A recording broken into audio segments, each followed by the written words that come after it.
Want to stream Roblox to your TikTok followers? Here's how. First, tap the plus sign at the bottom of your TikTok screen to start a new post. Next, scroll to the right on the bottom menu until you see the live option and tap on it. You'll now see the live setup screen. Give your stream a catchy title that will attract viewers. Be sure to mention you're playing Roblox. You can also add a description to give viewers more context. Now this is the key, you need a screen mirroring app. Download one like Air Server, lets you or any app to mirror your phone screen onto your computer. Install the app on your computer and follow the on-screen instructions to connect your phone. Before you go live on TikTok, open Roblox on your phone and make sure it's mirrored successfully to your computer screen. Now, use a broadcasting software like OBS Studio to capture the mirrored gameplay.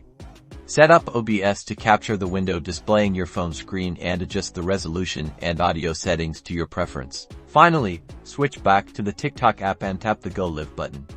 Your TikTok will now broadcast the gameplay captured by OBS Studio. Now you can share all your gameplay with your friends and followers.